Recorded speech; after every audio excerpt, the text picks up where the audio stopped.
সুন্নতুল জামাত রসুল করিম সাল্লাল্লাহু আলাইহি ওয়াসাল্লাম কর্তৃক দেওয়া একটি নাম, যেটি মূলত একটি আকীদা, যে আকীদার উপরেই প্রকৃতপক্ষে নাজাত নির্ভর করছে। সুবহানাল্লাহ বলে।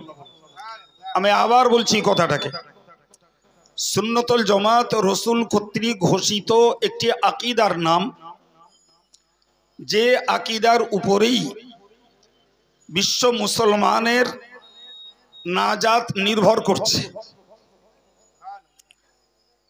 সুতরাং কোনো অবস্থাতেই আমরা সুন্নতুল জামাতের আকীদার বাইরে, আকীদার পরিপন্থী হতে পারি না।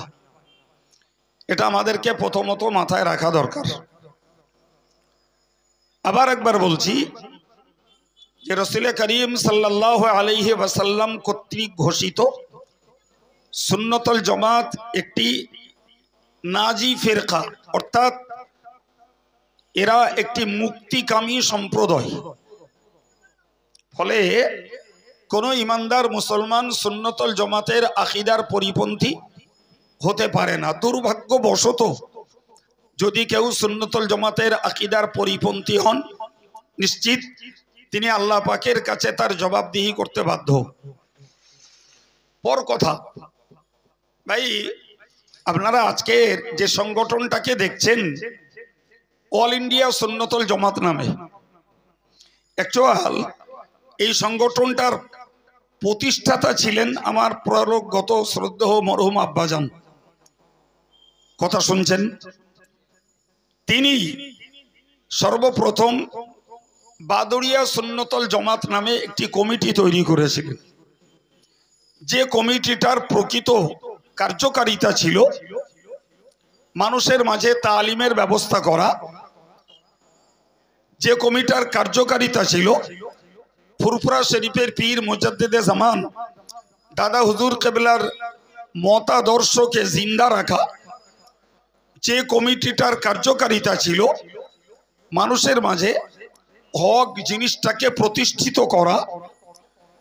যে সংগঠনটার কার্যকারিতা ছিল খিদমতে খালক, অর্থাৎ অসহায় দরিদ্র মানুষদের মাঝে কিছু পারগতা অনুযায়ী কিছু সেবা দেওয়া। তো এই কাজগুলো এই সংগঠনটার শুরু লগ্ন থেকে হয়ে আসছিল, বলুন আলহামদুলিল্লাহ। আর আমি সেই শুরুকাল থেকেই এ সংগঠনের আদ্দিনাড়ি বা ইতিবৃত্ত কম বেশি শুধু ইতিবৃত্তের আলোকে জানি না, বরং কাজের মধ্য থেকেই জানি। সুবহানাল্লাহ বলে। আমার কথা বুঝতে পারছেন? আমি শুধু ইতিহাস আর ইতিবৃত্ত জানি না, কাজের মধ্য থেকেই এই সংগঠনের কার্যকারিতা আলহামদুলিল্লাহ আমি ফিল্ডে থেকেই জানি। বিস্তার কথা বলছি না, শুধু সংযোগটুকু বলছি। এরপরে এই সংগঠনটার কাজের পরিধি যখন বাড়ে, তখন সংগঠনটাকে বসিরহাটে রূপান্তরিত করে নাম দেওয়া হয় বসিরহাট সুন্নতুল জামাত কমিটি। তাহলে বাদুড়িয়া একটা থানা বেসিস, পরে যখন এটার কাজের পরিধি বাড়ে তখন এটাতে মহকুমা বেসিস এর নামকরণ করে করা হয় বসিরহাট সুন্নতুল জামাত কমিটি।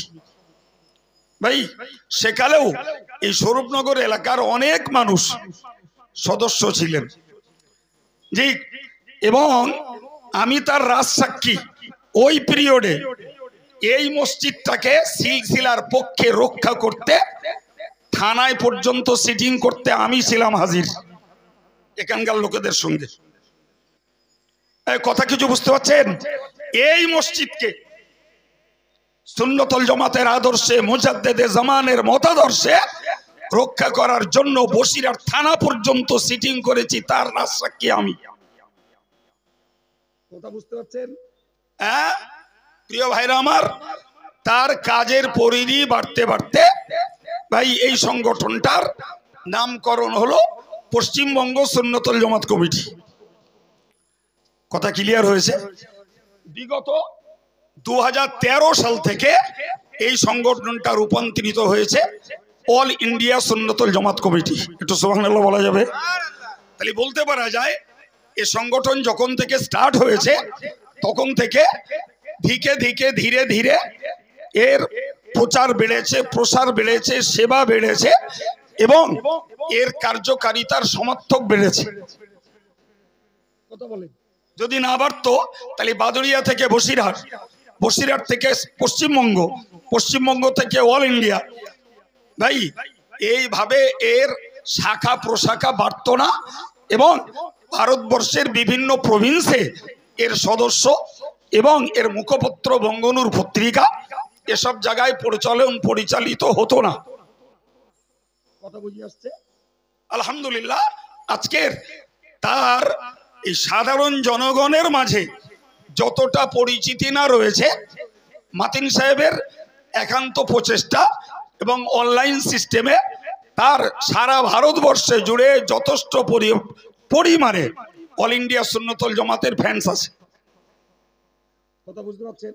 হ্যাঁ প্রিয় ভাইরা আমার, আজকের সেই সংগঠনটার একান্ত প্রচেষ্টা, দেশবাসীর দোয়া দান এবং তাদের ফিজিক্যালি উপস্থিতি, দৈহিক উপস্থিতি, সার্বিক সহযোগিতার বিনিময়ে দেশে চলছে মডেল মাদ্রাসা, জি, যেগুলো অ্যাকচুয়াল আমাদের পরিবারের শিশুদের জন্য একটা স্মার্টিং লাইফ, শিশুদের জন্য একদিকে মাতৃভাষা বাংলা, অপরদিকে সমকালীন বয়সের ইংরাজি, সেই সঙ্গে ইসলামিক নলেজ, কোরআনের তালিম, ইসলামী দোয়া কালাম এবং দৈনিক জীবনের সুন্নত, এসব বিষয়গুলিতে আমাদের ক্লাস 1 থেকে 4 পর্যন্ত বাচ্চাগুলি মডেলে যারা পড়ছে তারা যা স্মার্ট তৈরি হয়েছে, বিশ্বাস করুন বেয়াদবির ক্ষমা চেয়ে বাস্তবটা বলছি, 40 বছরের বুড়ো লোকের যদি সামনে দিয়ে এই মডেলের একটা ক্লাস 4-এর বাচ্চাকে যদি ডিবেটিং করতে দেওয়া হয়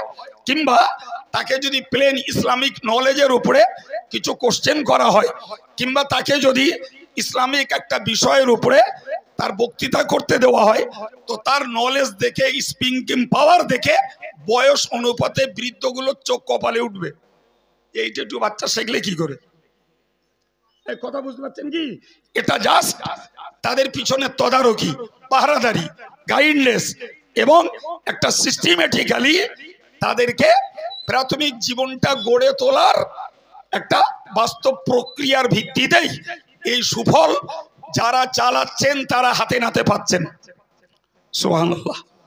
ভাই আমাদের দেশে যত গ্রাম রয়েছে আজও 50% গ্রামে 50% গ্রামে ইসলামের প্রাইমারি স্টেজের শিক্ষার জন্য কোরআনের তালিম দেওয়ার মক্তবটাও নাই।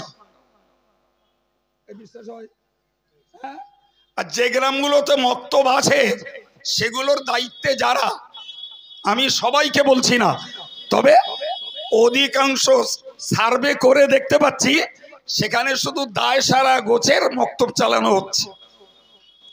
এই কি শব্দ বলেছি বলেন? শব্দ বলেন দায় সারা। জি, বাচ্চাগুলো সহি কোরআন পড়তে পারছে কিনা এ ব্যাপারে দায়িত্ববোধ অধিকাংশ ক্ষেত্রে নেই। তারা ইসলামটাকে কতটা কালচার করছে, তারা নবীর সুন্নতের উপরে কতটা প্রতিষ্ঠিত, তারা ইসলামী দোয়া কালামগুলোকে কতটা ব্যবহার করছে, এ ব্যাপারে ভাই সজাগ দৃষ্টি নেই। কিছু বাচ্চারা যাচ্ছে আর আসছে, আর সেখানের পঠন পাঠন ওই রকম দায় সারা চলছে। জি, মাতিন সাহেবের দূরদৃষ্টিতে এই কেরলের সিস্টেমেটিক্যালি শিশুদের জন্য এডুকেশনাল সিস্টেম, এই যে বাচ্চাদের শিক্ষা ব্যবস্থা আনা হলো, ভাই 4 পর্যন্ত পড়িয়ে দেখা গেল সারা পশ্চিমবঙ্গ জুড়ে আজ অবধি ইসলামী শিক্ষার আলোকে বাচ্চাদেরকে গড়ার মতো এমন কোন প্রক্রিয়া গোটা বাংলার কোন সংগঠন আজও বাস্তবে গ্রহণ করিনি। নারায়ে তাকবীর, নারায়ে তাকবীর, অল ইন্ডিয়া সুন্নাতুল জামাত, মুফতি সাহেব। সম্মানিত ভাইরা আমার, আমি যে কথাগুলো বলছি কারোর যদি ক্ষমতা থাকে একটা কথা আমার সম্মুখে বসে ভুল প্রমাণ করাবে, অপরাধ স্বীকার করব, কথা উঠরো করব। এই কথা বুঝতে পারছেন? কথা উঠরো করব। কিন্তু চার দোকানে বসে আর নিজের কেন্দ্রবিন্দুতে বসে সমালোচনা করবা। ভাই তোমার জাহান্নাম তুমি খুঁড়ছো, অন্য কারোর কিচ্ছু হচ্ছে না বাপ। কথা বুঝতে পারেননি? তোমার জাহান্নাম তুমি খুঁড়ছো, তোমার কুয়া তুমি খুঁড়ছো। জি ভাই, আমরা বাস্তবে দেখতে পাচ্ছি কাজ করার লোকের অভাব, সমালোচনা করার লোক বেশি। কাজ করার লোকের অভাব, পিছনে টানবার লোকের অভাব নাই। ভাই কাজ করার লোকের অভাব, মিথ্যা ছাপ দেওয়ার লোকের অভাব নাই। কথা বুঝতে পারছেন না? হ্যাঁ ভাই, কাজ করার লোকের অভাব, গাল দেওয়ার লোকের অভাব নাই। জি প্রিয় ভাই আমার, আমরা যখন এই বাচ্চাদেরকে ইসলামিক প্রাইমারি স্টেজের শিক্ষাগুলো তাদের দিয়ে তাদের চোখ ফোটাতে চেষ্টা করলাম, ভাই পাল্টা আর একটা ছাপ মারা হলো, এরা শাফি মজাবের চ্যাম্পিয়ন করে গেলানো হলো। যারা এ ব্যাপারে পড়িনি, শুনিনি, জানে না তাদেরকে। আচ্ছা বলুন তো ভাই, ক্লাস 4 পর্যন্ত যে বাচ্চাগুলো পড়ছে, এদের শাফি মজাব কোনটা, হানাফি মজাব কোনটা, এ বুঝবার মতো পার্শ্বদের হয়েছে? হ্যাঁ না বলেন, একটু জোরে বলেন। বুঝবার মতো পার্শ্বদের নেই। আমি যখন ক্লাস 4 পর্যন্ত এই মডেলিং মাদ্রাসাটাকে পারমিট করি, জি মাতিন সাহেব ফর্মুলাটাকে ফলদায়ক হবে ভেবে আনে, কিন্তু মাতিন সাহেবের সাহসে গোলাইনি যে আমার উইদাউট কনসেন্টে যে প্রতিষ্ঠানটাকে চালু করবে। ফলে কেরল থেকে টোটাল 4টে ক্লাসের বইয়ের সিলেবাস আমাকে দেয়া হয়। আমি টোটাল 4টে ক্লাসের বই পড়ি। 4টে ক্লাসের বই পড়ে আমি দেখলাম সম্পূর্ণ সেটা শিক্ষামূলক, জ্ঞানমূলক এবং ছাত্রদের সজাগ তৈরি করার, চতুর তৈরি করার, ইসলামী এডুকেশনের উপরে তাদেরকে চোখ খুলে দেওয়ার সত্যি সত্যি উপযুক্ত পঠন পাঠন ব্যবস্থাপনা। সুবহানাল্লাহ। তখন আমি এটাকে অনুমোদন করি। আমার আব্বাও তখন হায়াতে, আলহামদুলিল্লাহ চালু হলো শিক্ষা ব্যবস্থা। জি আচ্ছা, কেরলের লোক অধিকাংশ সাফি, কেরলের লোক অধিকাংশ সাফি। এর রহস্য বুঝুন, অন্যমনস্ক হবেন না। আমি বলো কোরআনের আয়াত পড়েছি একরকম, জি, কিন্তু আজকে যে সুন্নতুল জামাত সংগঠনের পক্ষে এখানে একটা কার্যকর অফিস তৈরি হয়েছে, তাহলে আজকের প্রথম আলোচ্য বিষয় সেটাই। ফলে আমি সেটাকে নিয়ে শুরু করেছি। ভাই খুব সহজ কথায় বুঝুন। ভাই কেরল আম্মান সাগরের গায়ের একটি দেশ, ওপারটায় আম্মান, আরব। তো ব্যবসা সূত্রে আরবিয়ানরা প্রচুর পরিমাণে কেরলে আসতো। কথা শুনতে পাচ্ছেন? আর কেরলের মানুষ ব্যবসা সূত্রে আরবে যেত। ফলে কেরলের মানুষদের সঙ্গে মানে বিজনেস লেভেলে আরবিয়ানদের সঙ্গে যথেষ্ট পরিচিতি। অথচ কেরলের মূল ভাষা মালিয়ালাম ভাষা। কথা বুঝতে পারছেন? তাদের মূল ভাষা মালিয়ালাম ভাষা, কিন্তু আরবিয়ানদের সঙ্গে আনাগোনায় ব্যবসা ভিত্তিক এদের কাছেও আরবিটা হয়ে গেল প্রচলিত ভাবে নরম। জি, আর ওদের সঙ্গে এদের টাইপটা হলো ভালো। এবার বুঝুন রহস্যটা। হযরত ইমাম শাফি রহমাতুল্লাহ আলাইহির জন্ম মক্কায়। কথা শুনতে পাচ্ছেন? ইমাম আজম আবু হানিফা রহমাতুল্লাহ আলাইহির জন্ম কুফায়। সুতরাং কুফার মানুষ স্বাভাবিকভাবে বেশি হানাফি মাযহাবের। আর যেহেতু ইমাম শাফি রহমাতুল্লাহ আলাইহির জন্ম মক্কাতে, তো স্বাভাবিকভাবেই মক্কার যারা রেসিডেন্টস, মক্কার যারা বাসিন্দা, তারা ইমাম শাফির কাছ থেকেই শাফি মাসলাকটাই তারা বেশি করে আমলে কাজে লাগায়। কেসটা বোঝা গেছে? হ্যাঁ, এখন ওই আরবিয়ানরা যখন কেরলে এলো, আর কেরলে যখন আরবে গেল, তাহলে স্বাভাবিকভাবে ওই মক্কা শরীফে ইমাম শাফির মাসলাকের প্রভাব পড়লো কেরলের মানুষদের উপর। কেসটা পাওয়া যাচ্ছে? কেরলের মানুষদের উপর ওই প্রভাবটা পড়লো। ফলে এই মানুষগুলো নরমালে হলো শাফি। কেসটা বোঝা গেছে? শরিয়াতের মসলা হলো, তুমি তোমার জীবনের প্রথম অবস্থায় ভালো করে মুখস্থ করুন, সারা পৃথিবীর সকল মুসলমানের জন্য এই স্বাধীনতা রয়েছে, তুমি তোমার জীবনের প্রথম অবস্থায় হানাফি, শাফিঈ, মালিকি, হাম্বলি চার মাযহাবের যে কোনো একটি মাযহাব গ্রহণ করতে পারো।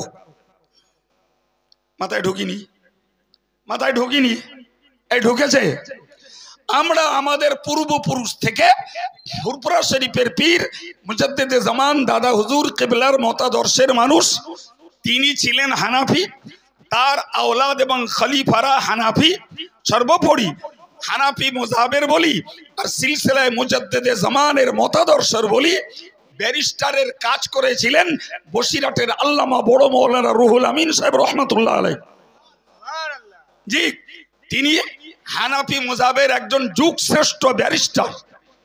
শুধু হানাফি মাযহাবের পক্ষে বৃদ্ধবাদীদের জবাবে হুজুরের কলম চলেছে, 10খানা বই লিখেছেন। আমাদের আম জনতা 10খানা বইয়ের 1খানাও ভালো করে পড়েছে কিনা সন্দেহ। জি, আর আম জনতার কথা বা কেন বলি ভাই, যারা সাধারণভাবে আলেম শ্রেণীর মানুষ, এরাও সেইগুলো বইগুলোকে পড়তে পারলেও বাস্তবে পড়ার প্রয়োজনীয়তা মনে করিনি। ইমামতি করেছে, খেয়েছে। বিরোধী দল যদি এসে ছবল মারে, তার হা করার যোগ্যতা নেই। আমার চ্যালেঞ্জ, হা করার যোগ্যতা নেই। যে কারণে সিলসিলায় ফুরফুরা শরীফের প্রচুর বেল্টে আজকের এই বিরোধী মতবাদের লোকেরা জায়গা দখল করেছে। শেষ পর্যন্ত ইমামের ইমামতিটাই যায় যায় ভাব। সেখানে ঠেকাতে ডেকে নিয়ে যাওয়া হচ্ছে কাইয়ুম সাহেবের, মাতিন সাহেবের, রজব আলী সাহেবের। এই কথা বুঝতে পারেননি? বা সংগঠনের অন্য আলেমদের, বা আমাদের সংগঠন ছাড়াও হানাফি মাযহাবের অন্য আলেমরাও যে সেখানে সামলাচ্ছে হানাফি মাযহাবের পক্ষে। প্রিয় ভাইরা আমার, আমি কি বলতেছিলাম আপনাদেরকে আবার একবার বলছি। জীবনের প্রথম অবস্থাতে কোনো ব্যক্তি হানাফি, শাফিঈ, মালিকি, হাম্বলি যে কোনো মাযহাব গ্রহণ করতে পারে। কথা ক্লিয়ার হয়েছে? আমরা জন্মগতভাবে বলি, পৈতৃকগতভাবে বলি আমরা হানাফি বলেছি, কারণ বাংলার মাটিতে বিশেষত ইসলাম প্রচার লাভ করেছে যে পীরতন্ত্রের দ্বারা, যা শিরোভাগ কর্ণধার ছিলেন ফুরফুরা শরীফের দাদা হুজুর পীর কেবলা। তিনি হানাফি, তার মুরিদ মুতাকিদিনরা হানাফি। সুবহানাল্লাহ বলেন। আমরা তাদের মুরিদের ছেলে, আমরা তাদের ভক্তের ছেলে, আমরা তাদের ভক্তের পোতা। ঠিক আমাদের সম্পর্কটা এই জায়গায়, ঠিক না বল? জোরে বলেন। ফলে আমরা এই চ্যানেল অনুযায়ী আমরা হয়েছি হানাফি। কিন্তু জানেন দাদা হুজুর কেবলা বলেছেন চার মাযহাব নয়, চারের মাযহাব। এ বাংলাটার ব্যাখ্যা দেবেন? আবার একবার বলছি, বাংলাটা মুখস্থ করুন, ব্যাখ্যাটুকু শুনিয়ে দেবো। চার মাযহাব নয়, চারের মাযহাব। মুখস্থ হয়েছে বাংলাটা? এই কি বলেছি? চারের মাযহাব। ভাই, মুজাদ্দিদে জামান ফুরফুরা পীর সাহেব কেবলার এই কথাটির অর্থ হলো যে চারের মাযহাব মানে হানাফি, শাফিঈ, মালিকি, হাম্বলি, চার মাযহাব মিলেই হলো সুন্নাতুল জামাত। কথা ক্লিয়ার? তবে ভেঙে নেন ভালো করে। কেউ হানাফি থাকতে থাকতে কোন স্বার্থে শাফি মাযহাবে চলে যাবে, ওটা হারাম। কেউ শাফি থাকতে থাকতে কোন স্বার্থে হানাফিতে চলে আসবে, ওটা হারাম। কেউ মালিকি থাকতে থাকতে কোন স্বার্থে হাম্বলি মাযহাব গ্রহণ করবে, ওটা হারাম। কেউ হাম্বলি থাকতে থাকতে তিনি চট করে শাফি মাযহাবে চলে যাবেন, এটা হারাম। কথা ক্লিয়ার হয়েছে? অতএব আমরা যারা হানাফি মাযহাব অবলম্বী, জীবনের শুরু লগ্ন থেকে নামাজ, রোজা, হজ, যাকাত, উযু, ঈদের নামাজ আমরা যেগুলোকে আদায় করছি সবগুলো হানাফি মাযহাবের পদ্ধতি অনুযায়ী। ঠিক না ভুল? ঠিক ভাই। তো হানাফি মাযহাবের পদ্ধতি অনুযায়ী আমরা এই কাজ করছি। ফলে আমাদের ছেলে মেয়েরা যদি হানাফিটা ছেড়ে শাফিতে যায় ভাই, তাহলে এটা নিশ্চিত আমাদের কাম্য নয়, আর এটা কখনো আমরা জায়েজ বলি না, সমর্থনও করব না। বরং হানাফির ছেলে হানাফিতেই থাকবে। আচ্ছা আমায় একটু বলবেন বাবা, কিছু মনে করেন না, আমরা যারা জেনারেল লাইনে পড়াশোনা করেছি বা করছি বা অনেকে করেছেন, আচ্ছা বলেন তো আমরা জেনারেল কোর্সে যে সমস্ত বাংলা প্রবন্ধ, কবিতা বা সেই সঙ্গে কোনো ইংলিশ কবিতা, কোনো লাইফ সায়েন্স, ফিজিক্যাল সায়েন্সের থিওরি ভাই যেগুলো পড়ি, একটু কি বুকে হাত দিয়ে বলা যাবে সব কি আল্লাহওয়ালা পীর ওলিদের লেখা মনে হচ্ছে? একটু জোরে বলেন। সব হানাফি মজাবের লেখা? বলে হানাফি মজাবের লেখা? হ্যাঁ, তাহলে শিক্ষার আলোকে যদি সুকুমার রায়ের কবিতা পড়তে হয়, যদি শিক্ষার আলোকে রবীন্দ্রনাথের কবিতা পড়া যায়, শিক্ষার আলোকে যদি শেক্সপিয়রের কবিতা পড়া যায়, শিক্ষার আলোকে মাইকেলের কবিতা যদি পড়া যায়, শিক্ষার আলোকে বঙ্কিমচন্দ্রের প্রবন্ধ যদি পড়া যায় ভাই, শিক্ষার আলোকে যদি আইনস্টাইনের থিওরি পড়া যায়, শিক্ষার আলোকে যদি আইজাক নিউটনের থিওরি পড়া যায়, শিক্ষার আলোকে জগদীশচন্দ্র বোসের থিওরি যদি পড়া যায় ভাই, কেরলরা তারা বইগুলো লিখেছে ইসলামের উপরে, কোরআনের উপরে, ইসলামিক নলেজের উপরে ভাই। শিক্ষার পদ্ধতিটা তারা যেটা দিয়েছে অল ইন্ডিয়া সুন্নাতুল জামাত তাদের শিক্ষা পদ্ধতি নিয়েছে। এতে যদি সাফি হয়ে যায় তাহলে কালকের থেকে নতুন হাওয়া তুলতে হবে। যারা Einstein, Isaac Newton, Jagadish Chandra Bose কিংবা মাইকেল, সুকুমার, রবীন্দ্রনাথ, বঙ্কিমচন্দ্র এদের লেখনী পড়েছে, এগুলো মুসলমান থেকে বেরিয়ে পরেরটা আপনার বলতে হবে।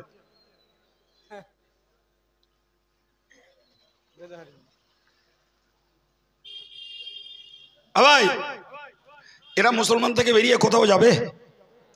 চিল্লে বলতে কষ্ট হচ্ছে, আমি তো মাইকে বলছি, আমার ভয়ও নেই, ডরও নেই, আর সমালোচকদের ধিক্কার, লজ্জা ওসব কিচ্ছু লাগে না, ওসব কানে ঢোকেও না। যারা আমার নামে গাল দেয়, সমালোচনা করে, মিথ্যা প্রচার করে, শুধু আমি দোয়া করি, বলি আল্লাহ এর অন্তত জাহান্নামের তে বাঁচতি তৌফিক দাও।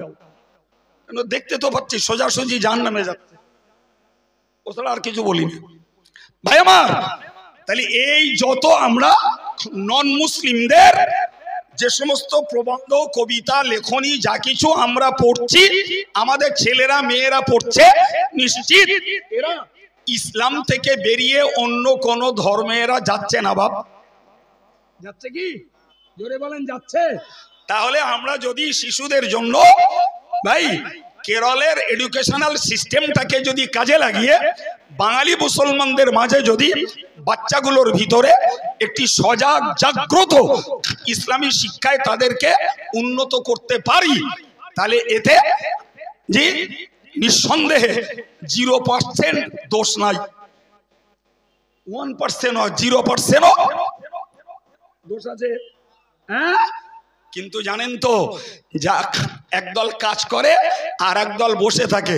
এখন দেখছে আমিও যে জাতের এরাও সেই জাতের, এরা কাজ করছে জনগণ এদের সঙ্গে যাচ্ছে, এরা কাজ করছে লোকে এদের টাকা দিচ্ছে, এরা কাজ করছে লোকে এদের জিন্দাবাদ দিচ্ছে, এরা কাজ করছে লোকে এদেরকে বিপুল পরিমাণে সমর্থন করছে।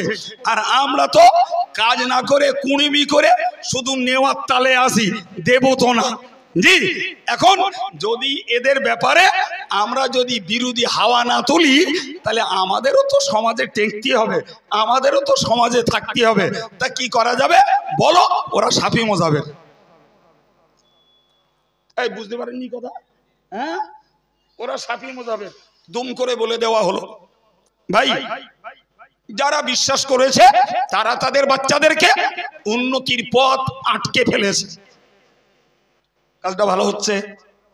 আর যারা বাস্তব ফিল্ডে নেমে দেখেছে যে শাফি মাযহাবের এখানে কিছু নাই, বরং এটা একটা শিক্ষা ব্যবস্থা, শিক্ষা পদ্ধতি, এই পদ্ধতিতে বাচ্চাগুলো অনেক চতুর, চালাক এবং অনেক তারা সচেতন তৈরি হচ্ছে, আলহামদুলিল্লাহ। আচ্ছা আপনারা এই মডেলের বাচ্চাদের এই যে তরঙ্গ হয়, ওরা তরঙ্গ নাম দিয়ে করে, কোনোদিন দেখেছেন? বুঝতে পারিনি বোধহয় ব্যাপারটা। তো ওরা যে বলতেছে মনে হচ্ছে যেন চুলোর গোড়ায় বসে বলতে, একটু মদ্দা মানুষের মতো বলেন, দেখেছেন? হ্যাঁ, আচ্ছা ওই বাচ্চাগুলো বোকা না চালাক কি মনে হয়? আচ্ছা ওরা 4 পর্যন্ত পড়ে কিছু শিখেছে মনে হয়? হ্যাঁ, আচ্ছা ওরা যেটা শিখেছে বাচ্চাগুলো, ওই শিক্ষাটা কি আপনার মনে হয়েছে যে এরা হানাফি মাযহাবের বিরুদ্ধে, এরা দাদা হুজুরের সিলসিলার বিরুদ্ধে, এরা ইসলামী এডুকেশন বাদ দিয়ে এরা নন ইসলামিক জি কোনো এডুকেশন, কোনো শিক্ষা, অমুসলিমি শিক্ষা শিখছে বলে মনে হচ্ছে? ভাইরা আমার, আমি একটা কথা বলতে যে বেশ কয়েক মিনিট সময় নিয়ে ফেললাম, জি নিয়ে ফেললাম কেবলমাত্র ওই মিথ্যা অপপ্রচারের জবাবটা আপনাদেরকে বুঝিয়ে দেওয়ার জন্য। ভাই, অল ইন্ডিয়া সুন্নাতুল জামাত আজ অবধি দীর্ঘ 24 বছর হলো জি দাদা হুজুরের নাম হেডলাইনে দিয়ে বঙ্গনুর পত্রিকা চালিয়ে আসছে।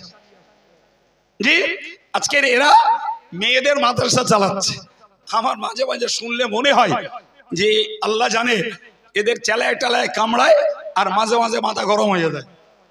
জি আচ্ছা, যারা এই সংগঠনে যখন ছিল তখন মেয়েদের মাদ্রাসার পিছনে তারা সেবা দেশে কালেকশন করেছে, মেয়েদের মাদ্রাসায় ওয়াজ নসিহত করেছে, তখন এটা ভালো ছিল।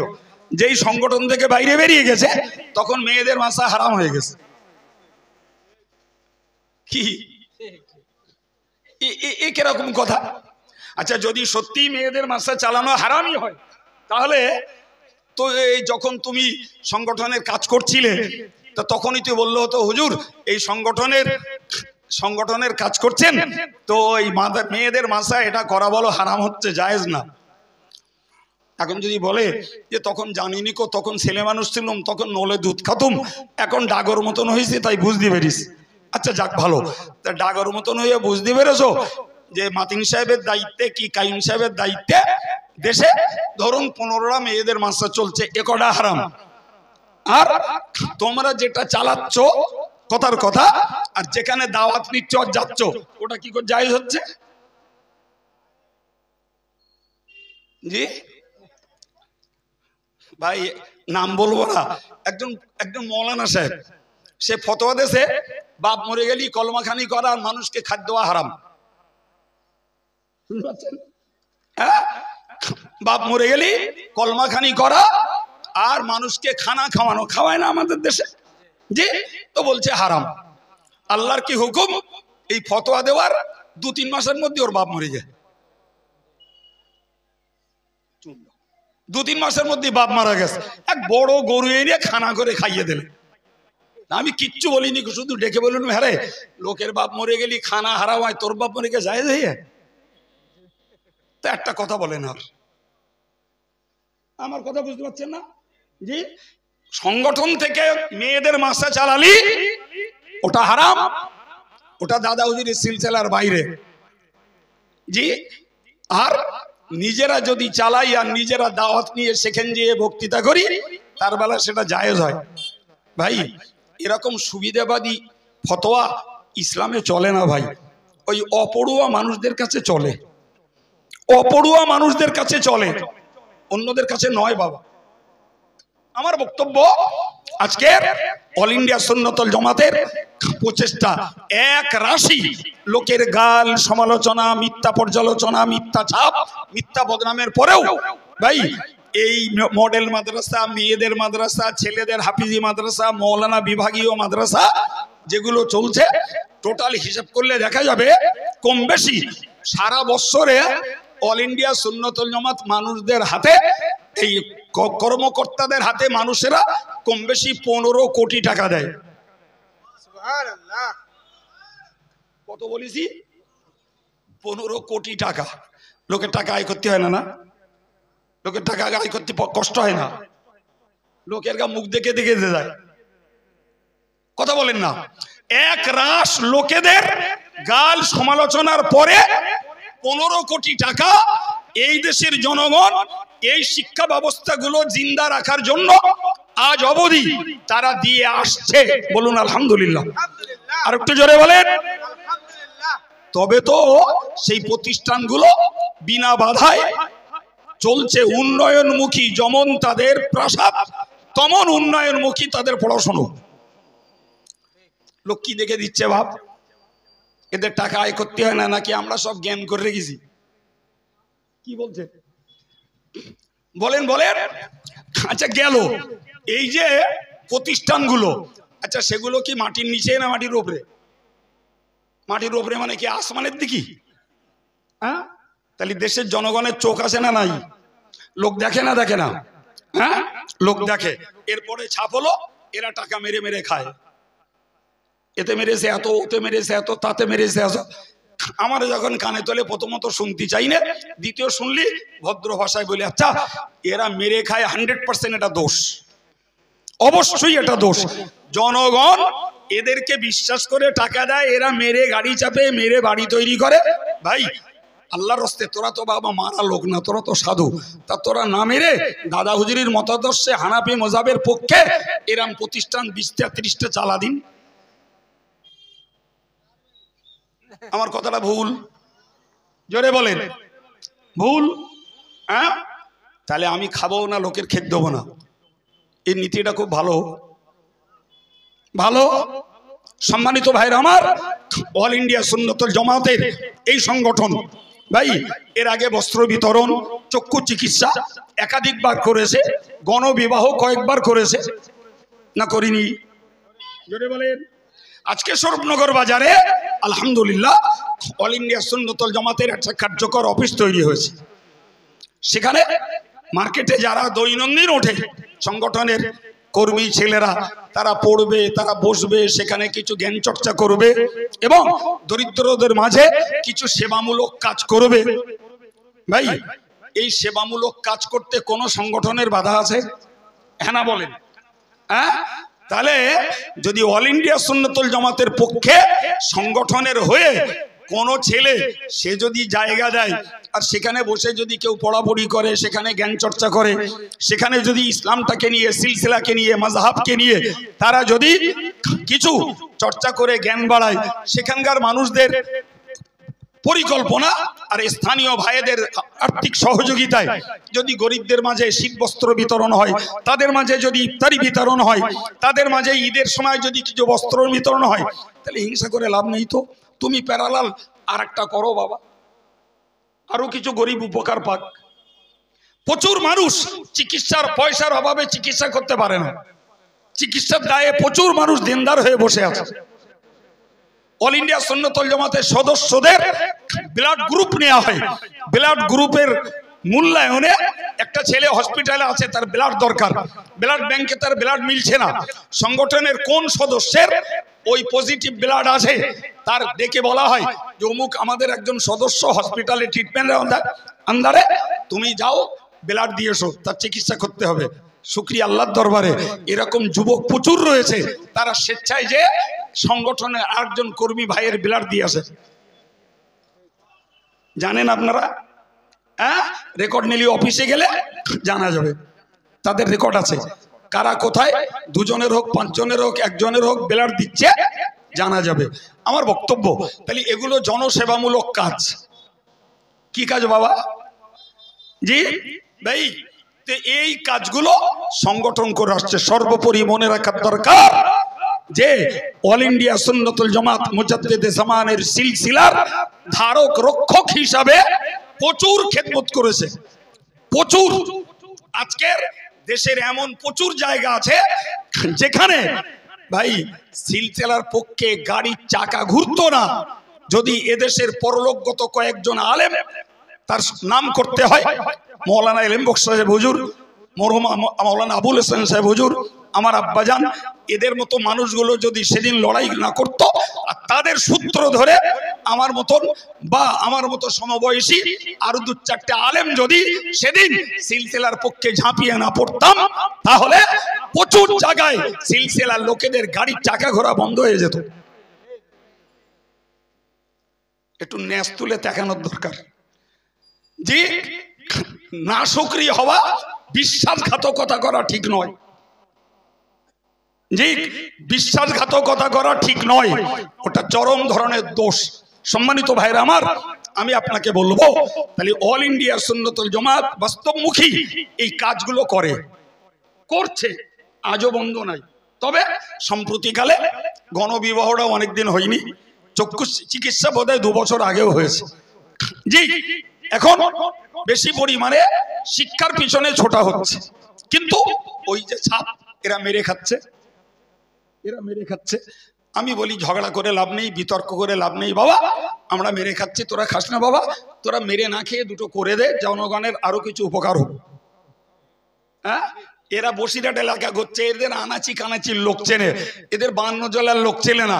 তো 52 জেলা প্রচুর পড়ে আছে, সেখানে জানা বাপ সিলসিলার কিছু কাজ কর, সেখানে কিছু মাযহাবের কাজ কর। ভুল বলছি? কথা বলছেন না কেন? ভুল বলছি? হ্যাঁ ভাই, আমার বক্তব্য, আমি এই শুরুতেই আজকের এখানে সংগঠনের পক্ষে অফিস তৈরি হয়েছে, আগামী দিনে তার বাস্তব ভিত্তিক কার্যকর হোক, আপনাদের কাছে আমার একান্ত অনুরোধ, একান্ত অনুরোধ। কথায় বলে কাজের লোক কাছের লোক, কি বলেছি বাংলারা? কাজের লোক কাছের লোক। কাজ যারা করে জনগণ তাদের পাশে দাঁড়ায়, যারা শুধু বাতলামি করে, শুধু বক্তৃতার ফুলঝুরি ছড়ায়, যতদিন যায় মানুষের কাছে তাদের গুপ্ত রহস্য ফাঁস হয়, লোক তাদের পাশ থেকে সরে দাঁড়ায়। জি, আমরা বাস্তব অভিজ্ঞতায় দেখেছি ভাই, বাস্তব অভিজ্ঞতায় দেখেছি। জি, জনগণ অল ইন্ডিয়া সুন্নতুল জামাতের পাশ থেকে সরে যায়নি। জি, সরে যায় তা কিছু লেভেলধারী লোক গেছে, পকেট টান পড়েছে, তাই অন্য কোনো কারণ নয়। জনগণ ছিল, রয়েছে, আরো অনলাইন সিস্টেমে এর সমর্থক, এর ফ্রেন্ডস আরো বেড়েছে। সুবহানাল্লাহ বলেন। জি, কিন্তু যাদের আপন চিন্তা, আত্মকেন্দ্রিক চিন্তা এবং যাদের রয়েছে পয়সার চিন্তা, তারা দেখেছে এতে থাকলে যা দেবে মুঠো বেঁধে নিয়ে চলে আসতে হবে, আর অন্য জায়গায় গেলে অন কন্টাক্ট, এত চাই, না দিলে যাব না। জি, সুতরাং এখানে থাকলে পকেট ঢুনঢুন করার ভয় আছে, অন্য জায়গায় গেলে পকেটটা ভরে থাকবে। আচ্ছা ভাই, তোমার যদি তাই মনে হয়, বাকি হিসাব তুমি আল্লাহকে দেবে, আল্লাহকে দেবে, কিন্তু তোমার এটুকু ভাবা দরকার ছিল যে এই বাস্তবমুখী যাদের জনসেবামূলক, শিক্ষামূলক এবং হকের পক্ষে আন্দোলনমূলক কাজগুলো চলছে, জনগণ বলো চোখ নাকে তেল মেরে ঘুমোচ্ছে না, এদেরও ব্রেন আছে, এদেরও চোখ আছে, এদেরও বাস্তবটা দেখার মতন বাস্তব অভিজ্ঞতার যোগ্যতা আছে। সুতরাং তুমি শুধু বাতলিং দিয়ে সরিয়ে নিতে পারবে না, সরিয়ে নেওয়া যাবে না বাবা। জি, আমি স্বরূপনগর বাজারিস্থ পার্শ্বস্থ গ্রামের আজকে যারা এখানে জুটেছেন, আমি তাদের কাছে আন্তরিকভাবে অনুরোধ করব যে অল ইন্ডিয়া সুন্নতুল জামাতের সদস্য হয়ে থাকুন, বঙ্গনুর পত্রিকা পড়ুন, এদের কাজগুলোকে আপনি কখনো দৈহিকভাবে উপস্থিত হয়ে, কখনো দুটো পয়সা দিয়ে, কখনো একটা কথা দিয়ে সহযোগিতায় থাকুন, সহযোগিতা থাকুন। মনে রাখুন, রাসূল বলেছেন, আল্লাহু ফি আউনিল আবদি মা কানাল আবদু ফি আউনি আখিহি। আল্লাহ পাক বললেন, আল্লাহ ওই বান্দাকে সাহায্য করে। কোন বান্দাকে? যে বান্দা তার আরেকজন ভাইকে সাহায্য করে। আর একটু জোরে বলেন। আচ্ছা, সাহায্যটা ডাইরেক্ট তো আল্লাহ করতে পারতেন না, পারেন না? এই জোরে বলেন। জি ভাই, জামিয়া চালাতে 2023 সালে খরচ হয়েছে 2,01,62,000 টাকা। তো কি মনে হচ্ছে কাইম সাহেব সকালবেলা বালিশ তুললে টাকা পায়? কথা বলেন না কেন? হ্যাঁ, মাসের 1 তারিখ পড়লে ফেলে ঝেলে 8 লাখ টাকা নিয়ে বসতে হয়। মাসের 1 তারিখে ফেলে ঝেলে 8 লাখ টাকা নিয়ে বসতে হয়। কি ভাবছেন আপনি? জি, তো টাকা কি বালিশি ফেরেশতারা সকাল দিয়ে যায়, সকালবেলা কাইম সাহেব বালিশ তুললি পেয়ে যায়? হ্যাঁ না, বলো বাপ।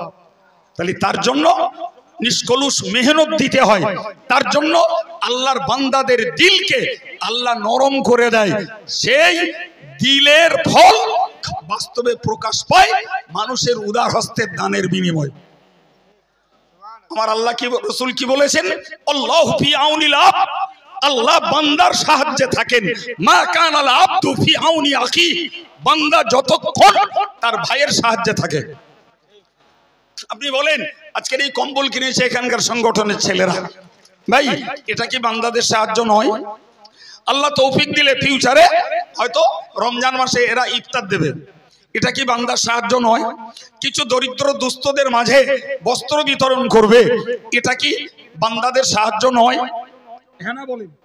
এরা যদি একটা চক্ষু চিকিৎসা শিবির খোলে, এখানে সেখানে ফ্রি মেডিকেল ক্যাম্প তৈরি করে যদি আই ডিপার্টমেন্টের ডাক্তার এনে যদি চিকিৎসা দেয়, তাহলে সেটা কি জনসেবা নয়?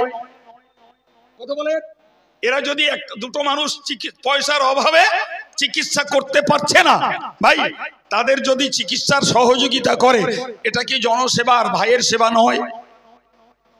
কি বলছেন? সেবা নয়?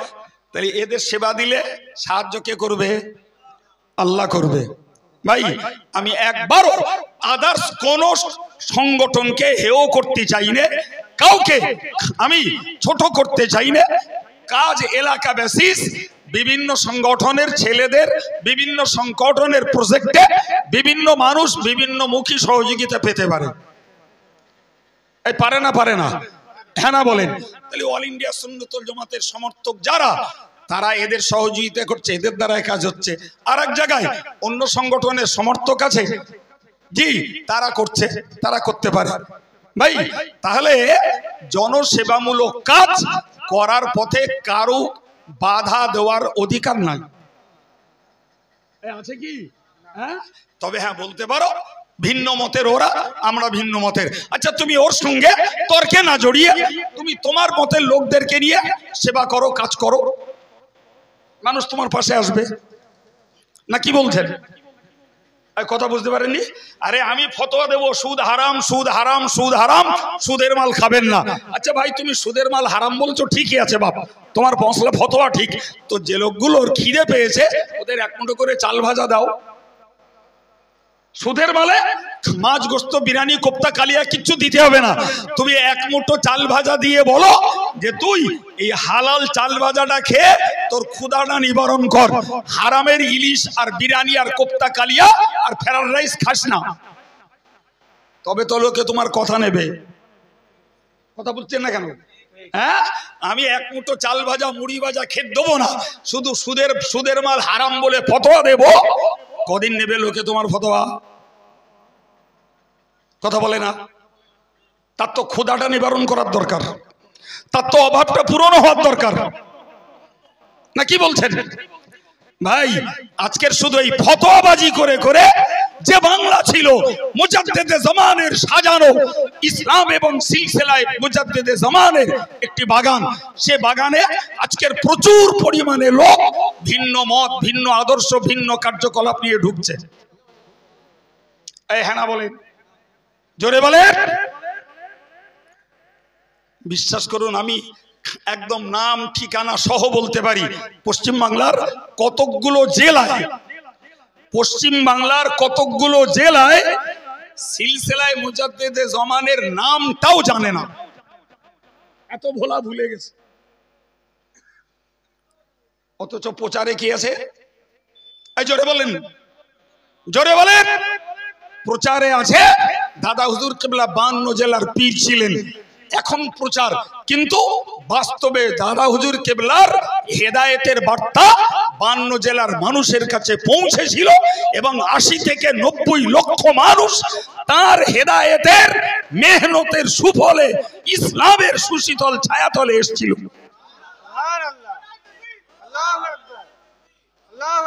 গেল কোথায়? সেই 52 জেলায় আজকে ভিন্ন দলের লোক ঢুকলো কি করে? জায়গা খালি থাকে না বাপ। এই দেখতে পাচ্ছি সামনে ফাঁকা, কিচ্ছু নেই, মাইক্রোস্কোপ আনুন, কোটি কোটি জীবাণু ঘুরছে এখানে। বিশ্বাস হয়? খোলা চোখে দেখছি কিচ্ছু নেই, কোটি কোটি জীবাণু ঘুরছে। সুতরাং জায়গা খালি থাকবে না। কাজ না করে এলসিমি করলে, কুড়েমি করলে, আর শুধু নেবো আর খাবো আর ভোগ করবো ভাবলে সে জায়গা অন্যেরা দখল করবে। অল ইন্ডিয়া সুন্নাতুল জামাতের এদের জায়গা আনাচে কানাচে, এরা ছেঁচের গোড়ায় ঘোরে, তা ভাই তাই হলো, তো ছেঁচের গোড়া ঘুরেও যদি আমরা ছেঁচের গোড়ার লোকগুলোকে ইসলামের উপরে, হানাফি মযহাবের উপরে জি দাদা হুজুর কেবলা সিলসিলার আদর্শ উপরে রাখতে পারি, আমাদের ক্ষমতা যতটুকু ততটুকু, তাহলে যাদের ক্ষমতা 52 জেলা ব্যাপী তাদের সেখানে কাজ প্রয়োগ করা দরকার না, কি বলছেন? আমরা তো অন্য জায়গায় যেতে পারি না, আমাদের জায়গা নেই, লোক নেই, কেউ নেই আমাদের, না কি বলেন? হ্যাঁ ভাই আমার, তো আমি আপনাকে যে কথাগুলো বাস্তবমুখী, আপনাদের ব্রেনটাকে কনসাস করার জন্য, সজাগ করার জন্য আপনাদেরকে যে কথাগুলো বলেছি ভাই, কথাগুলো মনে রাখুন। আমি বার্তা কথা আপনাদেরকে বলবো না, অশালীন ভাষা বলবো না, কারণ নামে পার্টিকুলারলি গালি দেইনি, দেবও না, অভ্যাস নেই। গাল দিছি কারণ নামে, এই কারণ নামে গাল দিছি? হ্যাঁ ভাই, ভাই একটু সাইড দেন, গাড়িটা বেরিয়ে গেলে আমাদের আলোচনার সুবিধা হবে। দরুদ শরীফ পড়েন, আল্লাহুম্মা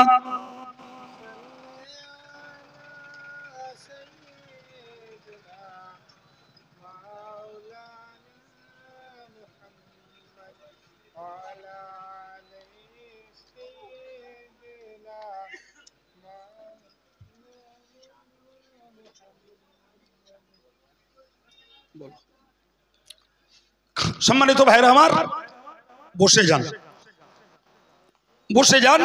আমি আপনাদেরকে আজকে যেহেতু সুন্নতুল জামাতের অফিস উদ্বোধন, তো অফিস করে করবে কি লোক, অফিসটা করে করবে কি, ফলে মাতিন সাহেব কি আলোচনা করে গেছেন আমি জানি না বাবা জি, যদি মাতিন সাহেবের সঙ্গে আমার আলোচনা রিপিটিং হয়, অর্থাৎ মাতিন সাহেবের কথা যদি আমি পুনরায় বলে থাকি, তাহলে সেটা আপনাদের স্মৃতির জন্য উপকার হলো। কিন্তু আমার মনে হচ্ছে আমি যে কথাগুলো বলছি সম্ভবত মাতিন সাহেব এ কথাগুলো বলে যাননি, কি হ্যাঁ ভাই? তাহলে সংগঠনের অফিস উদ্বোধনে অফিস কি করবে ভাই, আমার এই আলোচনাগুলো শোনার পরে আপনাদের কি মনে হয়েছে? অল ইন্ডিয়া সুন্নতুল জামাতের কিছু বাস্তবে মুখী কাজ আছে না নাই? কাজ আছে। তাহলে স্বরূপনগর মার্কেটের উপরে একটা অফিসের জায়গা হলে তারাও এই সামগ্রিক কাজের একটা পার্সেন্টেজ স্বরূপনগর বাজার অফিস থেকেও তারা করতে পারবে ইনশাল্লাহ। বলেন, জোরে বলেন ইনশাল্লাহ। জি, আমি 5-7 মিনিট সংগঠনের যে ছেলেগুলো আমি অফিসে ঢুকেছিলাম, ওই মুহূর্তে যারা ঢুকতে পেরেছিল আমি তাদেরকে মিনিট সাথে এর উপরে কিছু কথা বলে এসেছি, এবং আশা করছি ফিউচারে সেই কথা অনুযায়ী অফিসের কার্যক্রম ধারাবাহিকতা থাকবে। আরেকবার বলুন ইনশাল্লাহ। ভাই আমি গোড়ায় আয়াত পড়েছিলাম, ভুলে যাইনি, সংক্ষিপ্ত আকারে আয়াতের উপরে আপনাদেরকে 2-4টি কথা শোনাবো ইনশাল্লাহ। এতক্ষণ শুনিয়েছি সংগঠনের কর্ম প্রক্রিয়ার উপরে, যেটাতে আমাদের মনোযোগ, মনোবৃত্তি, আকর্ষণ, আগ্রহ বাড়া দরকার। জি, এরপরে আপনাকে বলছি ভাই, সবসময় একটা কথা মনে রাখবেন, একটা কথা মনে রাখবেন, বকার তুলনায় কাজ করার দাম বেশি, বকার তুলনায় কাজের দাম বেশি। জি, বিভিন্ন এলাকার ছেলেরা মাতিন সাহেবের কাছে করেই তো আমার কাছে অভিযোগ করে, হুজুর এই কাজ করতে গিয়ে ওরা এই বলছিল, তারা এই বলছিল, ওরাই বাধা দিচ্ছে। আমরা শোন, এই ফালতু ফালতু বিতর্কে জড়াস না, ফাও ব্যাটারি পড়াস না। জি, ওই টাইমটা কাজ করে যা, দেখিস করি জবাব দেওয়ার তুলনায় কাজের মানুষ বেশি পাবি। অল্প কিছুদিন ঘুরতে না ঘুরতে আলহামদুলিল্লাহ তারা কাজের রেজাল্ট পায়।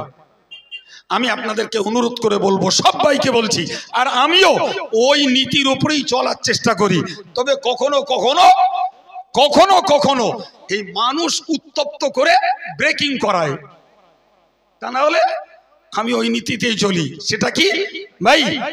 কাজে কথার জবাব কাজে দেবো, কথার জবাব কথায় নয়। কি বলেছি বলেন?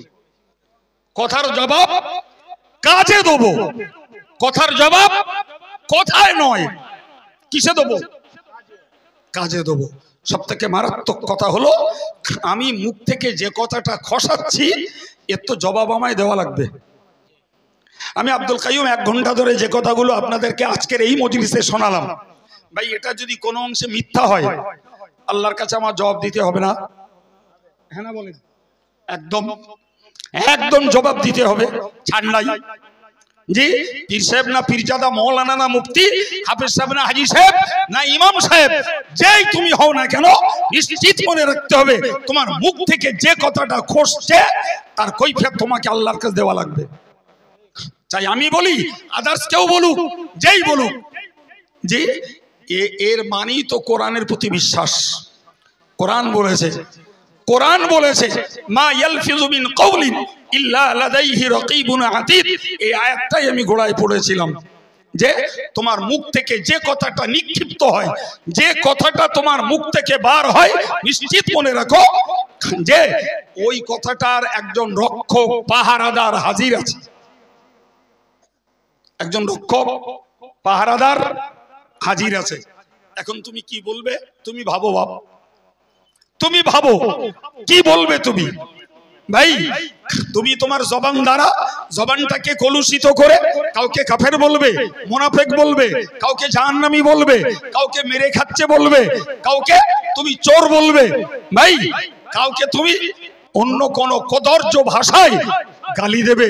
মনে রেখে দিও দেহের যতগুলি অঙ্গ রয়েছে এর মধ্যে সবথেকে ভয়ঙ্কর অঙ্গ হলো জিহ্বা। ভয়ঙ্কর অঙ্গ জিহ্বা, ভয়ঙ্কর অঙ্গ।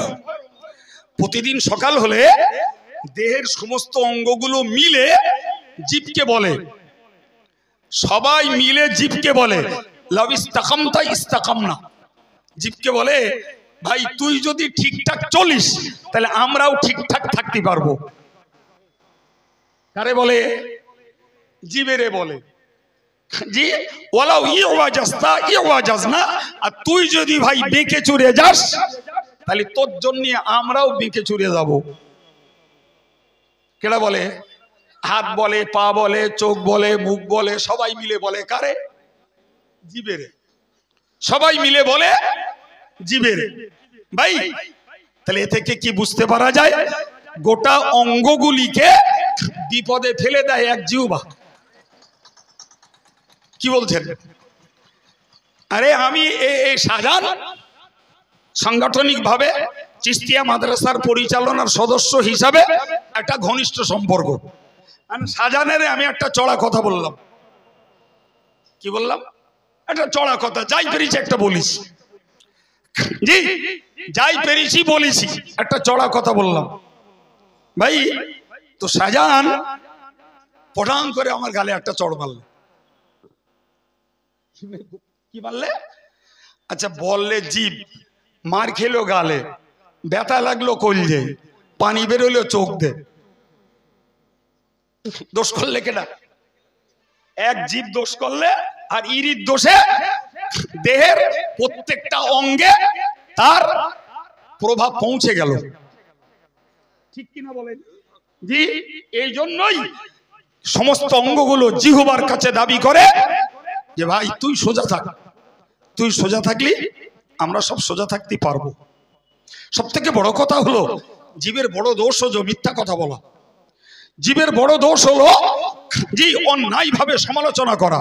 তুমি সমালোচনা গঠনমূলক করো, তুমি সমালোচনা হেদায়েতমূলক করো, কিন্তু সমালোচনা যদি মিথ্যা হয় ভাই পার পাওয়া যাবে আল্লাহর কাছে? জোরে বলেন যাবে? ভাই হাদিস শরীফ এসেছে আলাইকুম বিসিদক, তোমাদের জন্য আবশ্যক হলো সত্য কথা বলো। কি বলো? সত্য কথা বলো, আবশ্যক। হাদিসের শব্দের অর্থ হলো তোমার জন্য জরুরি সত্য কথা বলো। মনে রাখো ওয়াইন্না সিদকা ইনজি ওয়াইন্না সিদকা ইয়াহদি ইলাল বির। সত্য কথা মানুষকে নেক কাজের দিকে নিয়ে যায়। সুবহানাল্লাহ। ওয়ান্নাল বিররা ইয়াহদি ইলাল জান্নাহ, আর নেক কাজ মানুষকে জান্নাতের দিকে নিয়ে যায়। সুবহানাল্লাহ।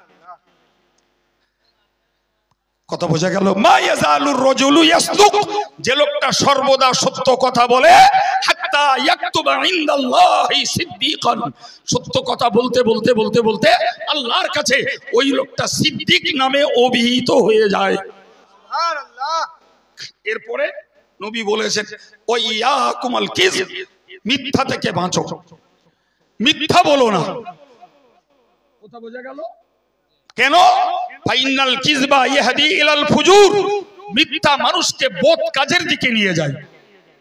ওয়ান্নাল ফুজুরা ইয়াহদি ইলাল জান্নাহ, ইয়াহদি ইলান নার, আর বদ কাজ মানুষকে জাহান্নামে নিয়ে যায়।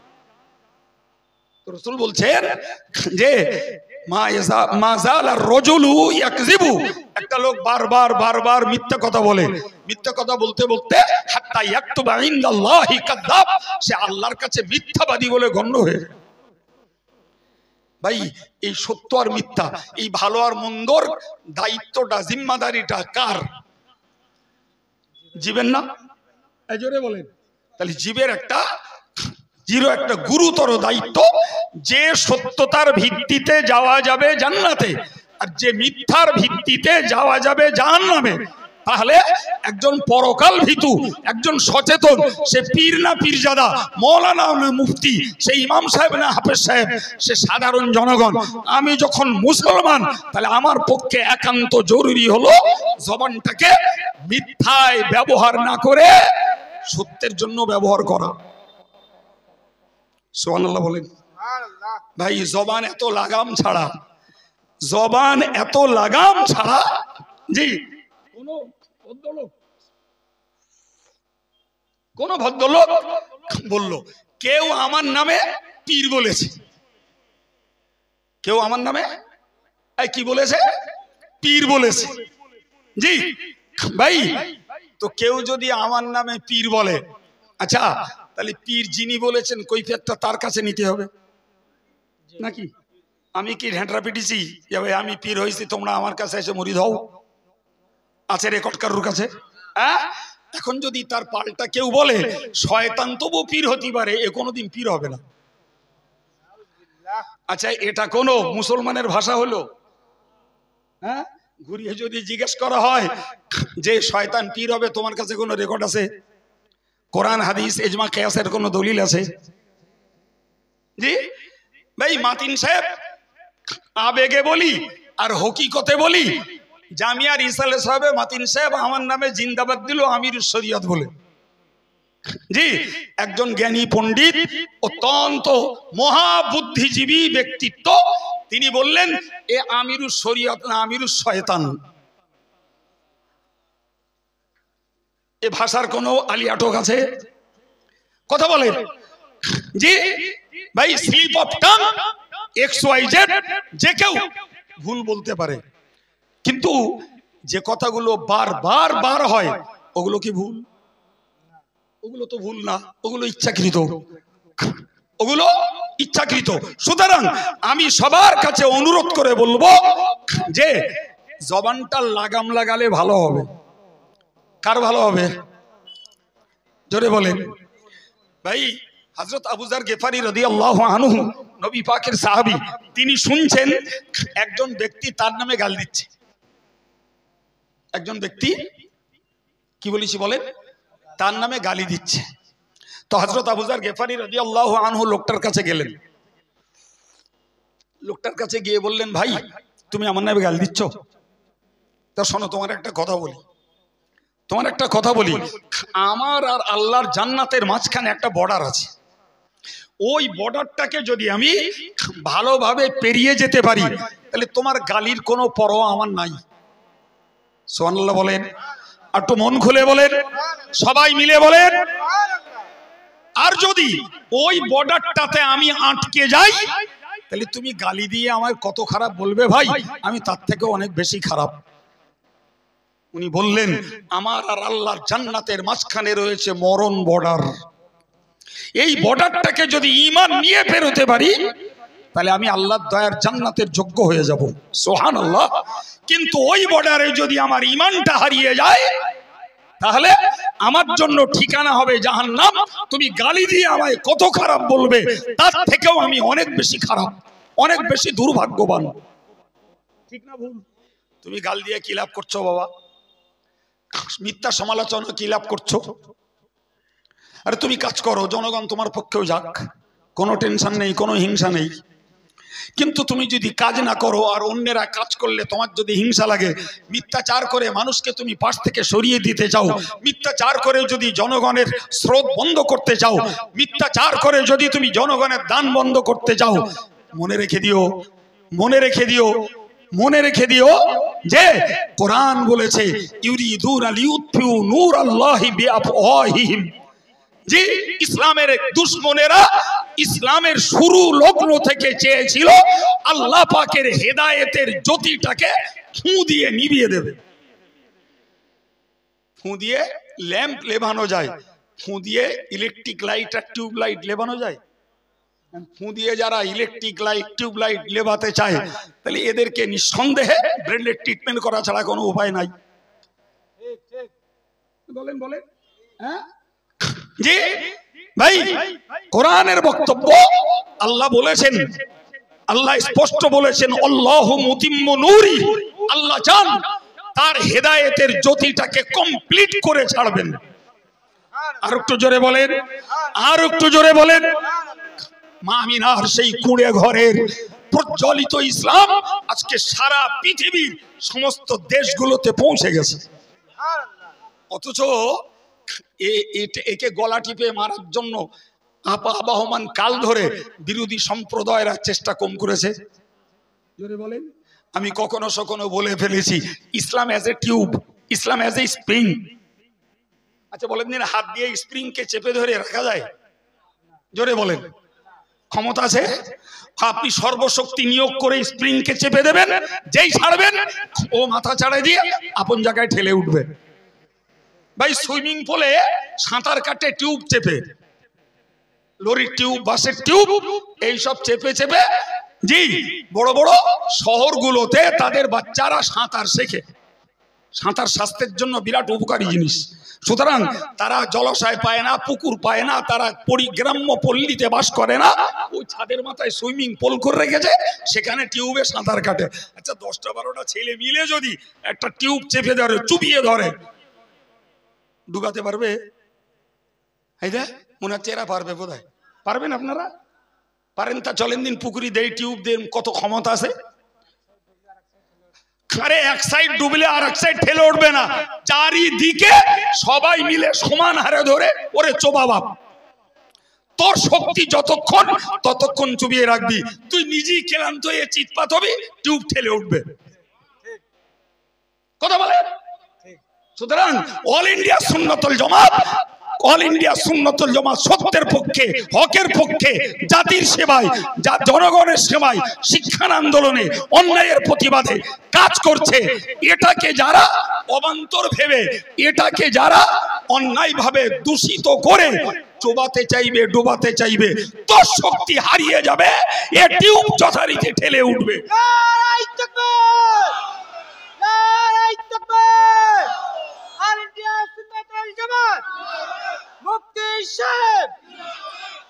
সম্মানিত ভাইরা, গালি দিছি, আমি গালি দিছি, একটা অশালীন ভাষা ব্যবহার করেছি, প্রিয় ভাই আমার। সুতরাং আপনাদেরকে মানুষ চিনতে হবে, মানুষ চিনতে হবে। কাজের লোক কারা আর বকার লোক কারা, কারা বকছে আর কাজ করছে, আর কারা কাজ বাদ দিয়ে শুধু বকছে, এই দুটোকে আপনাদের চিনতে হবে। জি, তর্ক নয়, বিতর্ক নয়, ঝগড়া নয়, কাজ করছে যারা আমরা তাদের পক্ষে। আমার দাবিটা অন্যায়, এই জোরে বলুন অন্যায়। জি সম্মানিত ভাইরা আমার, আমি প্রসঙ্গটাকে বোঝাবার জন্য আর একটা হাদিস বলছি, সহিহ বুখারী এবং মুসলিমের বর্ণিত হাদিস। রাসূল বলেছেন আল মুসলিম, যার অর্থ হলো প্রকৃত মুসলিম। কি বলেছি বাবা? জোরে বলেন। প্রকৃত মুসলিম মান সালিমাল মুসলিমুনা মিন লিসানিহি ওয়া ইয়াদিহি, যার হাতের দ্বারা আর যার জবান দ্বারা আর একজন মুসলমান কষ্ট পায় না, বরং নিরাপদে থাকে। বাংলাটা মুখস্থ করুন, আরবি মুখস্থ ও ওই যন্ত্র করুন। আপনারা বাংলাটা মুখস্থ করেন। কোন যন্ত্র? হ্যাঁ বলেন, মোবাইল। ও আরবি ওরা মুখস্থ করুক, আমরা বাংলাটা করি, বাঙালির বাচ্চা। কি বলেছি? প্রকৃত মুসলমান ওই লোকটা যার জবান দ্বারা আর হাতের দ্বারা অন্য কোনো মুসলমান কষ্ট পায় না, বরং নিরাপদে থাকে। মুখস্থ হয়েছে? তাহলে আমার জবান দ্বারা যদি আর একজন মুসলমান কষ্ট পায়, তাহলে আমি আল্লাহর কাছে পূর্ণাঙ্গ প্রকৃত মুসলমান নই। আমার হাতের দ্বারা যদি আর একজন মুসলমান কষ্ট পায়, তাহলে আমি প্রকৃত পূর্ণাঙ্গ পারফেক্ট কমপ্লিট মুসলমান আমি নই। এখন যদি আমাকে পারফেক্ট মুসলমান হতে হয়, তাহলে আমার জবানের অশালীনতা সামলাতে হবে এবং আমার হাতের অপকর্ম, হাতের আমার বদ স্বভাবটাকে সামলাতে হবে। তাহলে আমি অন্যান্য ইবাদত আমলের বিনিময়ে আল্লাহর কাছে একজন প্রকৃত মুসলমান হলে গণ্য হতে পারবো। জি, হাদিসের বাস্তবমুখী ব্যাখ্যা এখনো ছাড়াইনি, আপনাদের সবার মাথায় যাইনি। এবার একটু নেন ভাই, খুব রসুল এই দুটো কথা কেন বললেন? দুটো কথা কেন বললেন ভাই? একটা হলো জবান দিয়ে, গাল দিয়ে আঘাত করে কাউকে মনে কষ্ট দেওয়া যায়, হ্যাঁ না বলেন? যায় না? যায় না? তাহলে আমার জবানটাকে যদি আমি হেফাজত করি, তাহলে আমার মুখের কদর্য ভাষায়, ঘৃণ্য ভাষায়, অশালীন ভাষায়, মিথ্যা প্রচারে, আমার সমালোচনায়, আমার গীবত গেল্লায় আর একজন কষ্ট পেল না। কথা বুঝতে পারছেন? কিন্তু এবার একটু বলি ভাই, আমি এখানে বসেছি, স্টেজ নিয়েছি, কোরআন হাদিসের পক্ষে কথা বলবো, তাই জি এখন আমি স্টেজে বসলাম, বসে শিরকের বিরুদ্ধে বললাম, ভালো করে খেয়াল করুন, সুদের বিরুদ্ধে বললাম, মদের বিরুদ্ধে বললাম, জুয়ার বিরুদ্ধে বললাম, অনলাইনে লটারির বিরুদ্ধে বললাম, যারা ভগলামি করে টাকা কামাই করে তাদের বিরুদ্ধে বললাম, ভাই যারা চিট ফান্ডের ব্যবসা করে তাদের বিরুদ্ধে বললাম। আর আপনি এই হাদিসের কথা শুনে মনে মনে করলেন, এই কাইম সাহেব বললো যাদের কথায় কোন মুসলমান কষ্ট পাবে সে ভালো মুসলমান নয়। তো কাইম সাহেব এই যা বলছে, তো ওই লোকগুলোর অন্তরে লাগতেছে। ভাই সুদখোরের বিরুদ্ধে বলি, সুদখোরের মনে লাগবে না? যে শিরক করে দরগায় যেয়ে মাথা ঠোকে ওর বিরুদ্ধে বললি লাগবে না? কথা বলেন। যে অনলাইনে লটারি কাটছে ওর বিরুদ্ধে বললে তার কলিজায় লাগবে না?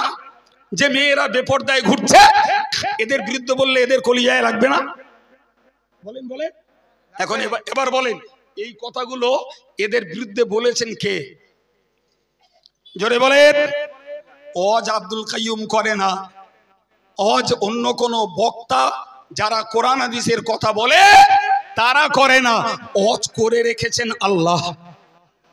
সুদের বিরুদ্ধে সুদখোরের বিরুদ্ধে বলে রেখেছেন আল্লাহ, গানের বিরুদ্ধে বলে রেখেছেন আল্লাহ, জুয়ার বিরুদ্ধে বলে রেখেছেন আল্লাহ, জি বেপরদার বিরুদ্ধে বলে রেখেছেন আল্লাহ, অবৈধ কামাইয়ের বিরুদ্ধে বলে রেখেছেন আল্লাহ।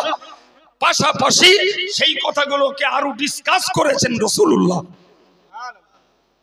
তাহলে ওই আল্লাহ এবং রসুলের কথাগুলোর উদ্ধৃতি দিয়ে মানুষকে বলাই হলো হেদায়েত তথা সঠিক রাস্তা দেখানো। এতে যদি তুমি কষ্ট পাও ভাই, তাহলে ও কষ্টের ধার ধারে না ইসলাম, ও কষ্টের ইসলাম ধার ধারে না। বরং নবী বলেছেন কুলিল হাক্কা ওয়ালাউ কানা মুররান, তুমি সত্য কথা বলো যদিও তা তিতো লাগে। যদিও তা, তাহলে তিতো লাগলেও কি কথা বলতে হবে? আর আমি এই কথাটা বলছি, আর একজন বক্তা তিনিও ওই কথাটা বললেন, জি যে সত্য কথা তিতো লাগলেও আমরা সত্যি কথা বলছি।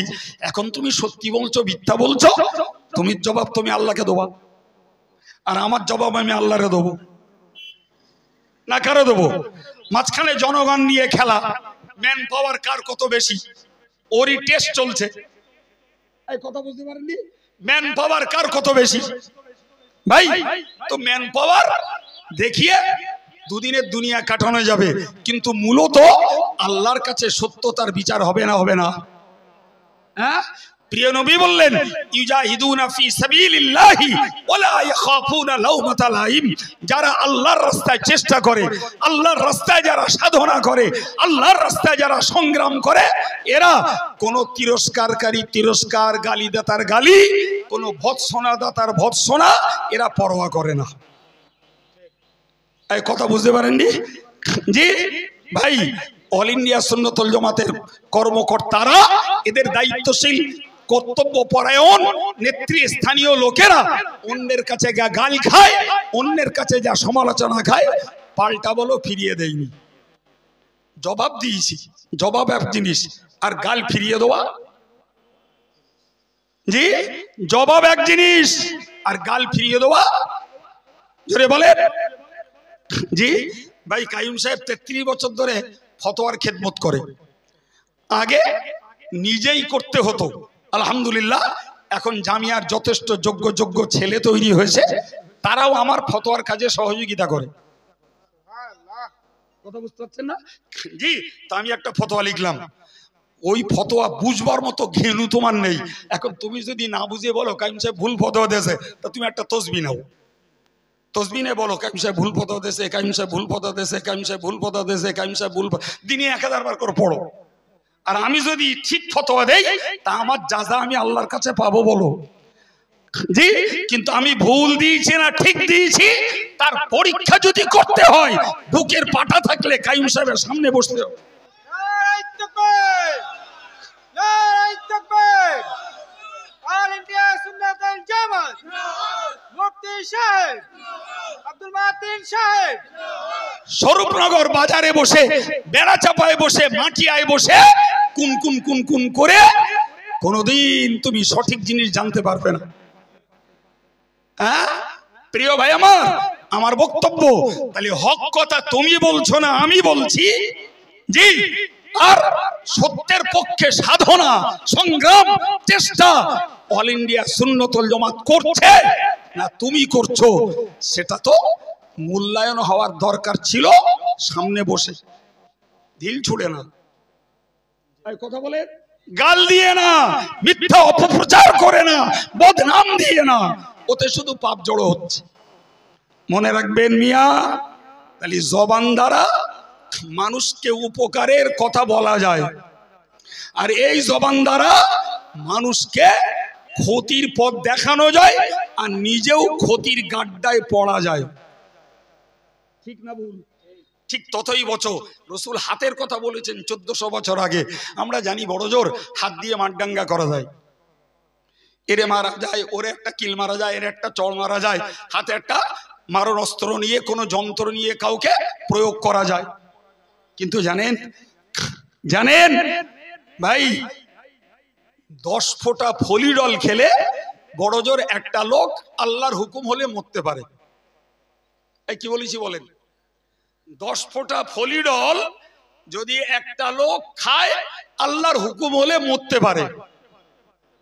কথা বুঝতে পারছেন? আর 10 ফোঁটা কলমের কালি খরচ করে হাত দিয়ে কিছু লিখলে একটানা লক্ষ লক্ষ মানুষের জীবন হানি ঘটতে পারে। কথা ঠিক না ভুল? 10 ফোঁটা ফলিডল কেউ খেয়েছে, বাবা তুই মরবি, একলা মরবি। কিন্তু আমি 10 ফোঁটা কলমের কালি খরচ করে একটা কিছু লিখে দিলাম, সেই লেখনির জেরে লাখো লাখো মানুষের জীবন হানি ঘটতে পারে। ঠিক কিনা বলেন জি? তাহলে ফলিডল যত বিষাক্ত, যদি হাত দ্বারা অকথা কুকথা লেখা হয়, তাহলে এর থেকে আরো হাজার হাজার গুণে বিষাক্ত লেখনি। আর আজকের যুগে লেখনির জন্য কলমকালি লাগে না বাপ, এখন মোবাইল হয়েছে, হোয়াটসঅ্যাপ হয়েছে, ফেসবুক হয়েছে জি, টুইটার হয়েছে, ওতে লিখে বলেন না, স্বরূপনগর বসে লিখে সারা পৃথিবীর প্রবাসী বাঙালির কাছে যারা ফেসবুক চালায়, হোয়াটসঅ্যাপ চালায়, তাদের কাছে পৌঁছে দেওয়া যায়। তাহলে এক ঢিলি কত কাজ করা যায়। 1500 বছর আগে নবী বললেন, তোমার হাতের দ্বারা যদি কোনো মুসলমান কষ্ট পায়, নিশ্চিত তুমি মনে রাখো তুমি প্রকৃত মুসলমান নও। লজ্জাস্কর কথা, আমার দেশের কিছু এই ফেসবুক বক্তা বলি আর ফেসবুক অরেটর, এই ফেসবুক রাইটার বলি, কিছু আছে বাপ, এদের ভাষার ঠিক নেই, বানানের ঠিক নেই, নিজেদের জ্ঞানের কিছু ঠিক ঠিকানা নেই, শুধু লিখতেই আছে ফেসবুকে। এর নামে গাইল, ওর নামে সমালোচনা, ওর বিরুদ্ধে লেখা, অথচ পড়ে দেখা যাচ্ছে যে নিজের ভাষার ঠিক নেই, নিজের বানানের ঠিক নেই। শিক্ষিত ছেলেগুলো বলছে, তাও শরমের কোনো মার্কস নেই, শরমের একটা পর্দা থাকে, তাও নেই, লিখিয়ে যাচ্ছে। এই ছেলেরা, রসুলের হাদিস অনুযায়ী তাহলে জবান দিয়ে ভালো কথা বলে নিজেও নেকি জোগাড় করা যায়, পরকেও নেকির পথ দেখানো যায়। আর হাতের দ্বারা হেদায়েতমূলক কথা লিখে মানুষকে সওয়াবের পথ দেখানো যায়।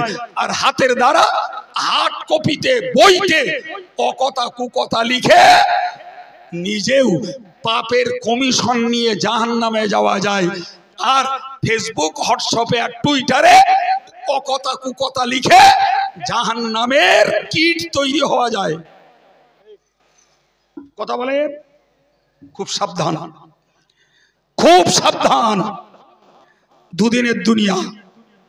আমি যে কথা আব্দুল কাইয়ুম বলছি, নিশ্চিত আপনি আমার জায়গায় আসলে হয়তো আপনি আমাকে বলবেন, কিন্তু আবারও বলছি, আবারও বলছি, দুনিয়ার মুফতি আর পীর আর পীরজাদা যেই বিচার করুক, প্রত্যেকটা মানুষের সব থেকে শ্রেষ্ঠ সূক্ষ্ম বিচারক হলো তার বিবেক। সূক্ষ্ম বিচারক কে? সূক্ষ্ম বিচারক কে? তুমি তোমার বিবেকে বুঝো। তুমি অন্যকে যা বলছো, অন্যের নামে যা লিখছো, অন্যের নামে যে সমালোচনা করছো, বিবেককে জিজ্ঞাসা করো ঠিক করছো না ভুল করছো। আর আমি আমার বিবেককে জিজ্ঞাসা করি, আমি আমার ভাষার শালীনতা, সাহিত্যের সাধু ভাষায় আমি যে জবাব দিচ্ছি আর জনগণকে যা শেখাচ্ছি, আমার বিবেকের কাছে আমি দায়বদ্ধ আসামি যে আমি ঠিক বলছি না ভুল বলছি। তুমি কি বলবে? তোমার থেকেও বিবেক জাগ্রত, সুপ্ত বিবেক, যে বিবেক মরা বিবেক নয়। কথা বুঝতে পারেননি? সুতরাং আমি আপনাকে উদাহরণস্বরূপ ছোট্ট কথায় বলি, বাবা, বসিরহাট আল্লামা হুজুর গোটা পশ্চিম বাংলার একজন শ্রেষ্ঠ বাঙালি লেখক। সুবহানাল্লাহ বলেছেন, পালা করে করে বলতেছেন, হ্যাঁ, আর একটু মহব্বত করে বলেন। আচ্ছা, আমি বসিরহাট হুজুরকে এই যে উপাধিটা দিলাম যে বাঙালি মুসলমানদের শ্রেষ্ঠ ধর্মীয় লেখক বসিরহাট হুজুর, কথাটা ভুল বলেছি? ভুল বলেছি ভাই, খুব একটা পড়তে পারি না তো। পশ্চিমবাংলায় যতগুলো ধর্মীয় লেখক আছে, আল্লাহ শকর কম বেশি তাদের দু চারখানা বই পড়েছি, আর তারা কি টাইপের বই লিখেছেন কম বেশি জানি। সব পড়তে না পারলেও কম বেশি পরিচয় জানি।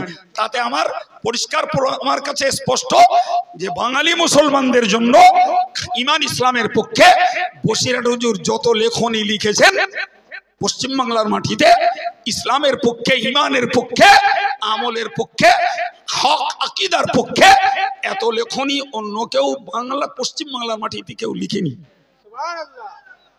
ভাই, সেই মানুষটার একটা লেখা নামাজ শিক্ষা, যে বইটা একজন আলেম পড়ে, মাদ্রাসার ছাত্র ছাত্রীরা পড়ে, মক্তবের ছাত্র ছাত্রীরা পড়ে, মসজিদের ইমাম পড়ে, সাধারণ ভাইরা পড়ে, সমাজের মেয়েরা পড়ে। সেই বইটা পড়ে তারা কলেমা শেখে, দোয়া শেখে, সূরা শেখে। সেই বইটা পড়ে উজু গোসলের নিয়ম, তায়াম্মুমের নিয়ম শেখে। সেই বইটা পড়ে নামাজের শর্ত শেখে, রুকন শেখে।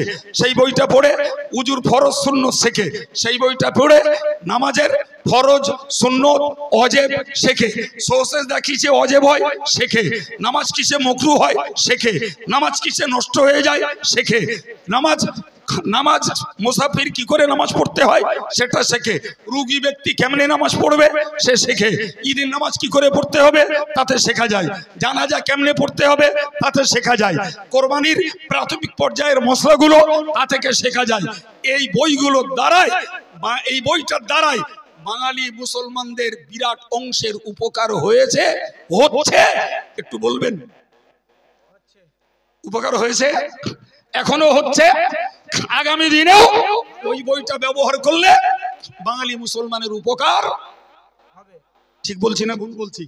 হুজুর আল্লামা কবরে, হুজুর আল্লামা কবরে, ভাই তাহলে তিনি কবরে আছেন, তার লেখনির বদৌলতে কেতনা মানুষ তাদের নামাজের মশলা মশাইল একটা শুধু নামাজ শিক্ষা বই পড়ে শুদ্ধ করছে। এর সওয়াবের কমিশন তিনি পাবেন না পাবেন না? চিল্লে বলেন আলহামদুলিল্লাহ বলেন। জি, ভাই এখন কেউ যদি বক্তৃতা করে মানুষকে ভুল শেখায়, ভুল মশলা বলে দেয়, বক্তৃতা করে যদি মানুষকে মিথ্যা অপপ্রচার করে, তার পাপের কমিশন নিতে হবে না? হবে না? জি। আর ভুল কথা যদি লেখে, তাসলিমা নাসরিন একজন অসভ্য অভদ্র লেখিকা, ঠিক বলেছি না ভুল বলেছি? ভাই সে যখন তার বইতে লিখলো যে কোরআনে আল্লাহ মিথ্যা কথা বলেছে, আমরা যারা নিরীহ সামাজিক ইমানদার মুসলমান এক কথায় যারা জেনেছিলাম তারা ঘৃণা করেছিলাম, তার বিরুদ্ধে অল ইন্ডিয়া সুন্নাত ওয়াল জামাত বিপুল আন্দোলন করেছিল।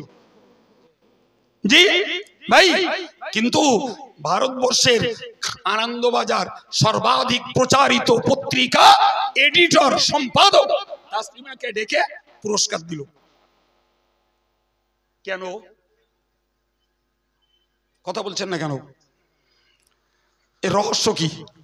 10 টাকার একটা কিটকাট দেখ, কিচ্ছু না, 10 টাকা দিয়ে একটা কিটকাট কিনে দিয়েছে এই লেখাটা লেখনির জন্য। কেন বলেন দিন? তাসলিমা নামটা ইসলামী নাম, জন্ম তার বাংলাদেশের মতো মুসলিম অধ্যুষিত দেশে, তার কলম দিয়ে যখন বার হচ্ছে যে আল্লাহ কোরআনে মিথ্যা কথা বলেছে, ওটা বিজাতীয় শক্তিদের কাছে একটা বড় অস্ত্র, ঠিক কিনা? ফলে তাকে ডেকে পুরস্কার দিল। জি ভাই, তাসলিমার আজরাইল আলাইহিস সালাম উঁকি দিচ্ছে।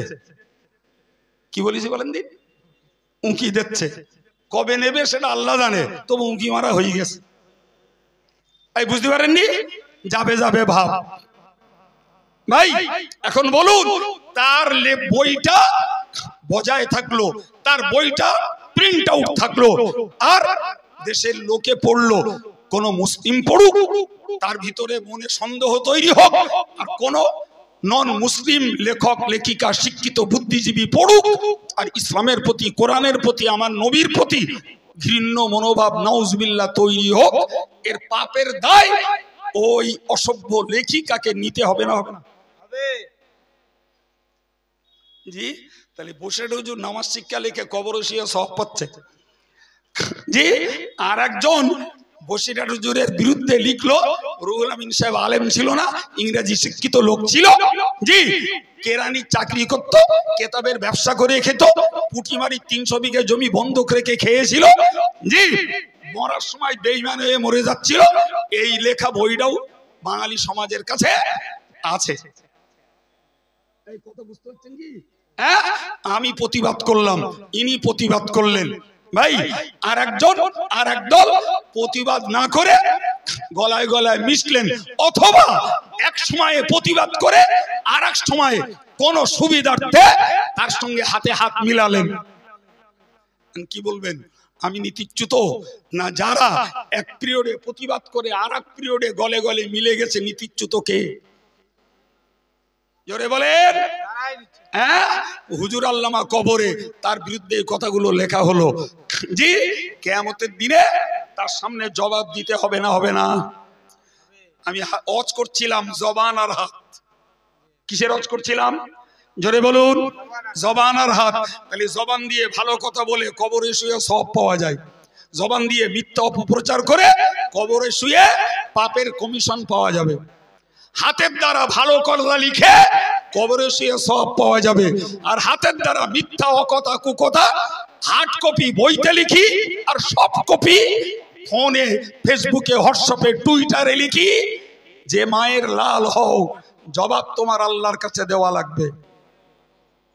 জবাব তোমাকে আল্লাহর কাছে দেওয়া লাগবে। আমি প্রতিবাদ করতে বসি নাই, বাস্তব অবস্থাটা উল্লেখ করে মুসলমানকে, ইমানদারকে মরার ভয়ে যারা আছে শুধু সতর্ক বার্তা, সাবধান বাণী শোনাচ্ছি।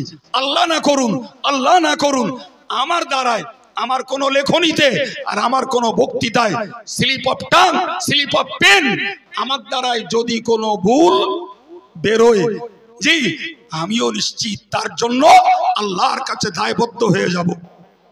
আল্লাহর কাছে আমিও দায়বদ্ধ হব না? হব না? জোরে বলেন হবো না হবো না? সুতরাং আমি শুধু আপনাকে ওয়াজ করতে বসিনি, আমিও আপনার মতো আমলের ময়দানের আসামি। আমিও মরার ভয়ে, পরকালের ভয়ে আল্লাহর হুকুমগুলো পালন করার সাধ্য অনুযায়ী চেষ্টা করি। তাই আমার অবুঝ, অপড়ুয়া, অশিক্ষিত, হিংসাত্মক, যে স্বার্থলোভী, স্বার্থান্বেষী যারাই হোক, তাদের সঙ্গে নিয়ে এই কথাগুলো আলোচনা করলাম ইন ফিউচারে, যাতে করে আমরা আমার জবান সামলাই, আমরা আমাদের হাত সামলাই, কলম সামলাই এবং ফেসবুক, হোয়াটসঅ্যাপ সব কপি ব্যবহারের ক্ষেত্রে একটু সমঝোতা করি। তাহলে হয়তো আমরা আল্লাহর কাছে রেহাই পাবো। তা না হলে ভাই নামাজ, রোজা, হজ, যাকাত, বড় জামা, বড় টুপি, মোটা মোটা বুলির পরেও আল্লাহর কাছে হয়তো ধরা খেয়ে যাব। এই কথা বুঝতে পারেননি? আমি দুটো বিষয় আপনাদের কাছে টোটালে বলেছি। একটা বলেছি সংগঠনের অফিস উদ্বোধন হয়েছে, তার কার্যকারিতার উপরে সংগঠনের বর্তমান পর্যন্ত রানিং যে কাজগুলো চলছে তার উপরে আপনাদেরকে অবহিত করিয়েছি, যাতে আপনারা এর সঙ্গে সহমত পোষণ করেন। আর তারপরে বলেছি বাকপটু হওয়ার তুলনায় কাজের পটু হওয়া দরকার। এই কথা মনে আছে না? বলিনি? এই বলেছি। সেক্ষেত্রে আমি বলেছি জবান সামলাতে হবে, কলম সামলাতে হবে এবং সব কপিতে লেখা সামলাতে হবে, তবে অন্তত জাহান্নামে যাওয়া যাবে। জি, বিগত দিনে যা করেছি, যা করা হয়েছে, যার বিরুদ্ধে করেছি তার কাছে ক্ষমা নেওয়া লাগবে। বাপ, কার কাছে? কথা বলেন, কথা বলেন। যার বিরুদ্ধে কলম চালিয়েছি, যার বিরুদ্ধে মিথ্যা প্রচার করেছি, যার বিরুদ্ধে মিথ্যা ফতোয়াবাজি করেছি, যার বিরুদ্ধে সামনে হুজুর হুজুর করে পিছনে যে মুনাফিকের চরিত্রের পাঠ করেছি, তার কাছে ক্ষমা চাওয়া লাগবে। তার কাছে ক্ষমা চাওয়া লাগবে। না হলে তুমি ইমাম সাহেব হও, হাফেজ সাহেব হও, হুজুর সাহেব হও, জি সবাইকে আল্লাহ দুনিয়াতে ছাড় দিচ্ছে বাবা। কিন্তু আমরা এই কথাটা খুব জানি, আল্লাহ ছাড় দেয়, টোটালে ছেড়ে দেয় না। বলো, আল্লাহ কি করে? তুই একবার অন্যায় করেছি ছাড় দিলাম, দুবার অন্যায় করেছি ছাড় দিলাম, তিনবার অন্যায় করেছি ছাড় দিলাম। এই আল্লাহ ছাড় দেয় শুধু তওবা করানোর জন্য, তওবা করার সুযোগ দিতে। কিন্তু লেটেস্ট আল্লাহ যখন দেখেন যে এরে ছাড় দিলুম, সুযোগ দিলুম, আমার সুযোগ গ্রহণ করলো না, লেটেস্ট আল্লাহ অ্যারেস্ট করে, পাকড়াও করে। আল্লাহ তখন আর ছেড়ে দেয় না। জি, তো আল্লাহর দেওয়া ছাড়টাকে কাজে লাগানো বুদ্ধিমান ধার্মিকের কাজ। আর আল্লাহ ছাড় দিচ্ছে বলে ধরবে না ভাবলে এটা বোকা এবং অধার্মিকতার পরিচয়। এই কথা বোঝাতে পেরেছি? আল্লাহ বুঝ দেন, বলুন আমিন। ভাই, আমার সময় অটোমেটিক্যালি 15 মিনিট পেরিয়ে গেছে। জি, তারপরেও আপনাদের এই চাতকের মতন উপস্থিতি আমার আবেগকে বাড়িয়ে দিয়েছে। তবু আল্লাহ শুকরিয়া আদায় করছি। জি, প্রায় 2.25 ঘন্টার কাছাকাছি, 1 ঘন্টা 40 মিনিট কথা বলছি। তো সেই কথার ভিতর দিয়ে আপনাদের একটা গঠনমূলক, হেদায়েতমূলক, সাবধানমূলক কিছু কথা আল্লাহ আমার মতো অধমের দ্বারাই শরৎনগর বাজারিস্থ অল ইন্ডিয়া সুন্নতুল জামাতের আজকের অফিস উদ্বোধনী এ মজলিসে শুনিয়েছেন। আল্লাহ সকলকে স্মরণ রেখে আগামী দিনটাকে নিজেকে সংগঠনের কাজে খেদমতে সহযোগিতায় প্রতিষ্ঠিত রাখুন। সবাই বলুন আল্লাহুম্মা আমিন। আসুন প্রিয়